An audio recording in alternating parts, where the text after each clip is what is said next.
Everyone, इस reaction में हम बात करने वाले हैं डर्जेंस glycosidic ester synthesis.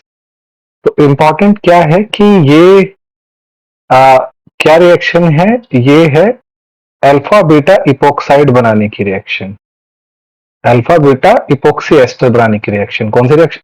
Alpha beta epoxy esters बनाने की रिएक्शन। फिर इसमें इंपॉर्टेंट क्या है? इसमें इंपॉर्टेंट है कि हमारे पास में कार्बोनिल कंपाउंड तो है ही, उसके साथ में अल्फा क्लोरो एसिटेट्स हैं, अल्फा क्लोरो एस्टर्स हैं जो। और ये क्लोरीन कहां पर है? जो जैसे हमारा अल्फा कार्बन होता है वहां पर अल्फा क्लोरो है। अल्फा कार्बन पे जो हाइड्रोजन होता है उसको रिप्लेस करके अल्फा क्लोरो कंपाउंड बना रखा है। ठीक है, होता क्या है, यहां पर जाता है इपोक्साइड बनता है। बेसिकली ये इपोक्साइड रिंग बनाने के लिए ये जो आधा सिस्टम है ये यहां पर रहे और O और इसके बीच में वो रहेगा, इपोक्साइड बॉन्ड रहेगा। देखिए कार्बन ऑक्सीजन के बीच में इपोक्साइड बॉन्ड है, CCH जो है यहाँ पर। ठीक है, तो इस तरीके से इसको याद कर सकते हैं। बेसिकली रिमूव क्या हो रहा है? HCl रिमूव हो रहा है। और कौन सा रिएजेंट है? Soda amide, soda amide. दूसरे तरीके से प्रोपेनॉन ले लेते हैं। प्रोपेनॉन में अगर प्रोडक्ट देखेंगे तो ये हमारे जो कार्बोनिल कंपाउंड के जो भी वो सब्स्टिट्यूएंट्स थे वो हैं, और फिर कार्बन कार्बन पे ये जो यहाँ पर हमारा बचा जो रिमेनिंग जो है वो एस्टर ग्रुप है। तो हमें थोड़ा तो समझ में आ गया कि इससे बनता क्या है। इससे बनता है अल्फा बीटा इपॉक्सी एस्टर। तो अब हम इसके मैकेनिज्म की बात करते हैं। तो बहुत सिंपल सा इसका मैकेनिज्म है। मैकेनिज्म किस तरीके से है? पहला स्टेप जो है वो है प्रोटॉन एब्स्ट्रैक्शन।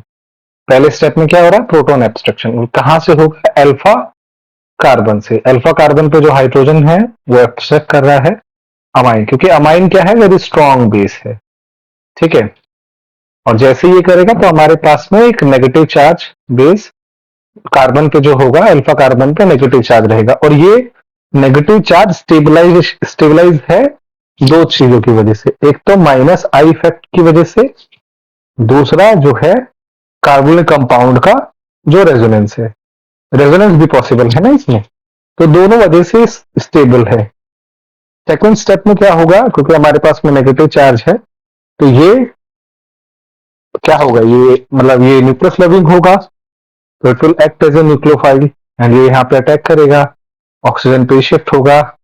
अब जो नेगेटिव चार्ज जो है ऑक्सीजन पे नेगेटिव चार्ज है। देखिए अब ये यहां तक जैसे ये हुआ, स्टेप 3 में क्या होगा? ऑक्सीजन पे नेगेटिव चार्ज है, CH पे ट्रांसफर करके नेगेटिव चार्ज यहाँ पे अटैक करेगा और Cl निकल जाएगा। तो देखिए कितना इजी तरीके से अल्फा बीटा इपॉक्सी एस्टर्स बन गए हैं। तो नेम रिएक्शन का एक और रिएक्शन हमने ले लिया है। उसके बाद में हम कोशिश करेंगे कि हम जितना जल्दी हो सके